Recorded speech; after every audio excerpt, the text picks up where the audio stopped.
लोग कहते हैं कि संसार बहुत ही दुखमय है, लेकिन प्रश्न यह है कि इस संसार को दुखमय किसने बनाया है। उत्तर यही निकलता है कि हम सब ने संसार को दुखमय बनाया है, क्योंकि हम केवल अपने लिए सोचते हैं, अपने स्वार्थ के लिए सोचते हैं। जो लोग सफल होते हैं, सफल हो गए हैं, उन्हें हम सारी जिंदगी नीचा दिखाने में लगे रहते हैं। उनकी बुराइयां सामने ला ला करके उन्हें अपने से छोटा बताने में लगे रहते हैं, और जो असफल हो गए हैं लोग, उनका हम उपहास करते रहते हैं। तो यह प्रवृत्ति जब हम छोड़ देंगे और स्वार्थ के लिए नहीं, परोपकार के लिए जीना शुरू कर देंगे, जब हर आदमी परोपकार में लग जाएगा तो सबका कल्याण होगा, और जो हमारी सोच है कि संसार दुखमय है, यह सुखमय हो जाएगा। एक राजा ने एक बहुत अच्छी सड़क बनवाई, लेकिन उसके बीच में एक बड़ा सा पत्थर रख दिया। अब लोग निकलते थे सड़क पर और राजा की अच्छाई को तो भूल गए, उस पत्थर को लेकर के राजा को गालियां देने लगे कि पता नहीं कैसा राजा है, यहाँ उसने एक बड़ा सा पत्थर रख दिया है, व्यवधानित होता है मार्ग, लोग गिरते हैं, लेकिन किसी ने उस पत्थर को हटाने की कोशिश नहीं की।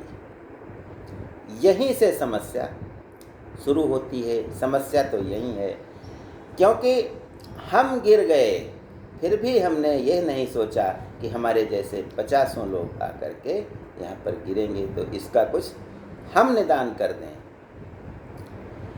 एक किसान निकलता है, कुछ सब्जियां बेचने गया था, उसके हाथ में टोकरी थी एक। उसने देखा कि सड़क पर पत्थर रखा हुआ है, तो उसने सोचा कि मैं तो निकल जाऊंगा, लेकिन बहुत से लोग इससे टकरा करके गिरेंगे, परेशान होंगे, तो क्यों ना इसको हटा दिया जाए। वह किसान टोकरी को किनारे रख करके पत्थर को हटाने में लग गया। बड़ा प्रयास किया तो पत्थर थोड़ा सा खिसका, उसकी हिम्मत बंधी और उसने पत्थर को किनारे कर दिया। जब किनारे कर दिया तो उसने देखा कि पत्थर के नीचे असरफियाँ रखी थी, सोने के सिक्के थे। वह उनको उठा लेता है और खुशी खुशी घर चला जाता है। कहानी का मतलब है कि यदि हम दूसरों के लिए कुछ सोचते हैं, करते हैं, तो हमें उसका लाभ अवश्य मिलता है। समाज वही होता है जब उसमें परोपकार करने वाले लोग रहते हैं, वही उन्नत करता है। एक दो तो चोर डकैत हर जगह होते हैं, किसी की मानसिकता कोई नहीं बदल सकता, लेकिन अगर हमें सफल होना है तो हमें अपनी सुविधा और अपने सुख के अलावा दूसरों का भी ध्यान रखना है, दूसरों के लिए भी कुछ करके जाना है।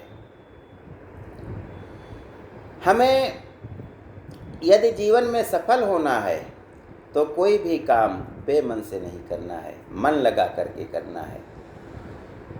काम बेमन से नहीं, प्यार से करो, और काम से प्यार करो, तभी हम सफल हो सकते हैं। और सफलता की एक और कुंजी है कि वर्तमान,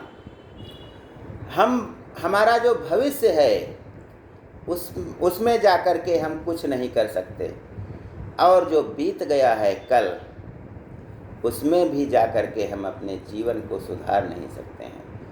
हमारे पास एकमात्र ऑप्शन है वर्तमान, इसलिए ना हम भूत में जिएं और ना भविष्य में, हमें केवल वर्तमान देखना चाहिए। एक बार महाराज युधिष्ठिर के पास सवेरे सवेरे एक गरीब ब्राह्मण आता है। उसकी पुत्री की शादी होने वाली थी।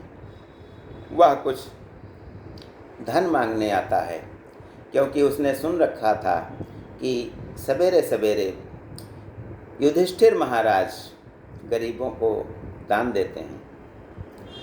अब वह आता है, लेकिन युधिष्ठिर उससे कहते हैं कि आप कल आइएगा, आज मैं अन्य कार्यों में व्यस्त हूँ। वह ब्राह्मण दुखी मन से महल से निकलता है कि बाहर उसे भीम मिल जाते हैं।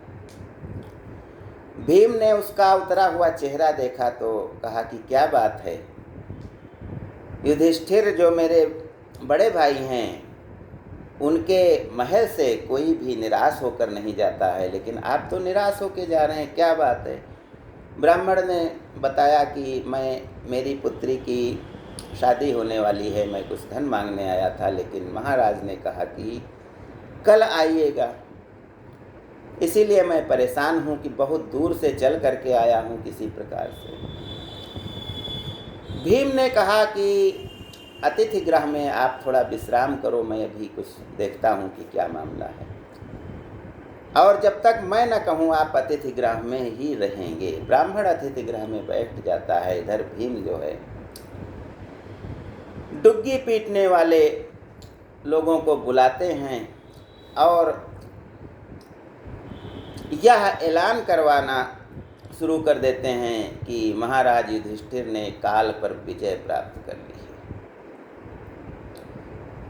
अब जब यह प्रचारित किया जाने लगता है कि महाराज युधिष्ठिर ने काल पर विजय प्राप्त कर ली है, युधिष्ठिर भागे भागे आते हैं, भीम से कहते हैं यह तुमने क्या किया।